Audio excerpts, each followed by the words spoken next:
பல வருடங்களாக நான் ஒரு ஆசீர்வாதத்திற்காக காத்து கொண்டு இருக்கிறேன். ஆனால் அது என்னுடைய வாழ்க்கையில் அது நடக்கவே இல்லை.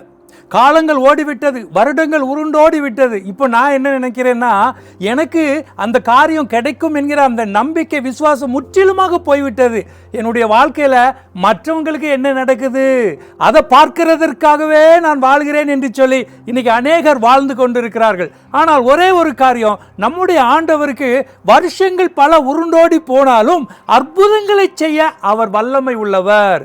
அவர் நினைத்தால் நம்முடைய வாழ்க்கையை ஒரு வினாடியில் மாற்றி நமக்கு ஆசீர்வாதத்தை தர வல்லமை உள்ளவர். பாருங்க, பெதஸ்தா குளத்தில் 38 வருஷமா ஒரு வியாதியஸ்தன் இருக்கிறான்.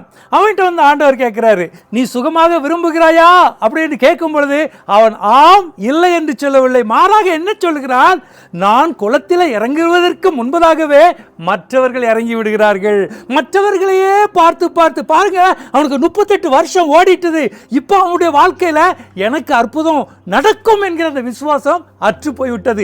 இப்போ அவன் எதை பார்க்கிறான், மற்றவங்களுக்கு என்ன நடக்குது, என் வாழ்க்கை இப்படித்தான் போகும், ஆனால் இருக்கிற நாட்கள் முழுவதும் மற்றவங்களுக்கு என்ன நடக்குதுன்னே பார்த்துட்டு நான் போக போறேன்னு நினைச்சான். ஆனால் ஆண்டவர் சொல்றாரு, எழுந்திரு, உன் படுக்கையை எடுத்துக்கொண்டு நட என்று சொல்லுகிறார்.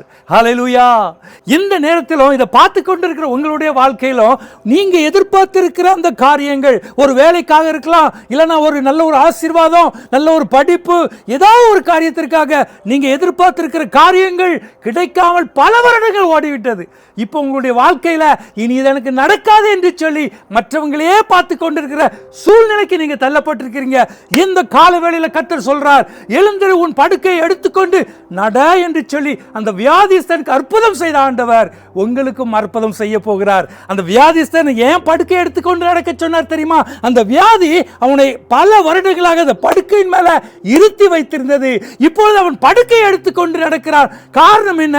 கர்த்தர் அவனுக்கு ஒரு அற்புதம் செய்தார். அவன் ஒரு சாட்சியாக கர்த்தர் அந்த இடத்துல மாற்றுகிறார். இன்னைக்கு உங்களையும் கர்த்தர் சாட்சியாக மாற்றுவார். உங்களுக்கு அந்த அற்புதம் நடக்கும்போது மற்றவங்களாம் நினைப்பாங்க, எப்படி இவனுக்கு இந்த அற்புதம் நடந்தது, எப்படி இவனுக்கு அந்த ஆசீர்வாதம் நடந்தது. நீங்க சொல்ல போறீங்க, என் இயேசு எனக்கு ஒரு அற்புதம் செய்தார். ஹல்லேலூயா.